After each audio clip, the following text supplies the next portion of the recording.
กะโอเคเนาะพี่น้องเนาะตอนนี้น้องเอาเบยเพิ่นกะมาอยู่หาดสังบัวคือเก้าพี่น้องเนาะมื้อนี้เนาะไปจังได้เบยอยากรออีกบ่หาสิจัดให้รอแล้วสำนีกับรอแล้วเนาะแม่ อีกให้ยาวๆอีกเนาะจังรออันนี้ก็รอเลยเด้เพิ่นก็ใส่เจลเนาะใส่หยังเรียบร้อยแล้วเนาะพี่น้องเอาเบิ่งดูแต่งทรงผมงามๆเนาะโอ้พี่น้องน้องเอาเบยเพิ่นก็รู้สึกว่าสดชื่นขึ้นเนาะรู้สึกว่าชีวิตก็รู้สึกว่าเริ่มแบบสว่างไสวเนาะเบยเนาะป้า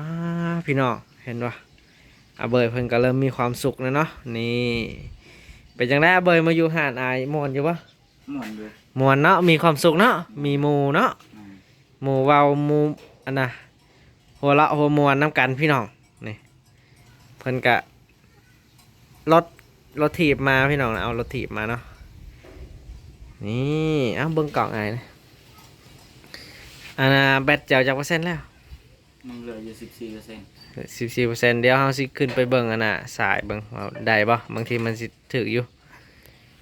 ก็สิประมาณนี้พี่น้องนะเฮาอัปเดตให้น้องอาเบยเพิ่นก็บ่กินข้าวนำเฮาเนาะเพิ่นเฮาก็เลยซื้อให้อันนั้นปิ้งไก่แล้วก็ข้าวเหนียวเนาะแล้วก็แจ่วเนาะก็ประมาณนั้นพี่น้องเนาะเฮาอัปเดตให้น้องเพิ่นแล้วก็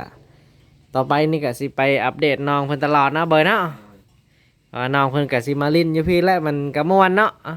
มีหมู่มีอันนั้นเนาะมาลิ้นน้ำอายได้ว่าบางทีอายว่างอายก็สิไปลิ้นอยู่พุ่นจังน้อยเฮาสิไปใส่กระแจอีกเนาะเพิ่นเจ้าจังน้อยนี่แหละว่างๆอายว่างก่อนอันนี้อายยังบ่ทันได้ว่างเปิดหานเนาะอาเบยก็รู้สึกว่ารอขึ้นนะเนาะอาเบยเนาะเอ้าก็สิประมาณนี้พี่น้องเนาะบ่บัวก็อัปเดตบรรยากาศในห้างแล้วก็น้องอาเบยเพิ่นพี่น้องเนาะก็สิประมาณนี้เนาะบ่บัวก็ได้เนาะก็ตอนนี้บ่บัวก็เปิดห้างแล้วก็ถ่ายน้องอาเบยไปเรื่อยๆนะพี่น้องเนาะ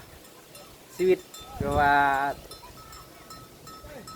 ถ่ายคลิปอาเบยตลอดนะพี่น้องเนาะ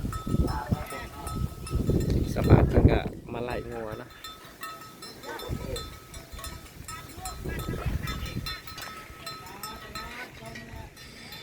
นี่เพิ่นกำลังม่วนพี่น้องเนาะน้องอาเบยนี่รถถีบนำเนาะพี่น้องเนาะสิประมาณนี้เด้อพ่อแม่พี่น้องเนาะจังไดก็อย่าลืมให้กำลังใจเบาบัวกันต่อไปพี่น้องในการทำคลิปหรือว่าติดตามวิถีชีวิตของน้องอาเบยพี่น้องเนาะก็สำหรับคลิปนี้ก็สิจบไว้สำนี้ก่อนพี่น้องเนาะบ๊ายบายพี่น้องเอาว่าไรนะเอาจาก10 ไปนาทีก็พอเนาะให้พ่อแม่พี่น้องได้เบิ่งเนาะเอาเบยเนาะไปหาเบยไปเบิ่งนั่นน่ะเจ้าฮู้จักอยู่บ่แบบว่าปัวไก่นะไก่คอยมันเหงาฮะนะ บ่ชัก บ่จักเนาะอย่ามันเคยเอาใช่อยากเอาประมาณนี้พี่น้องปิดหาปิดคลิปกันนะพี่น้องกล่องไอแจงเนาะแจงขนาดได้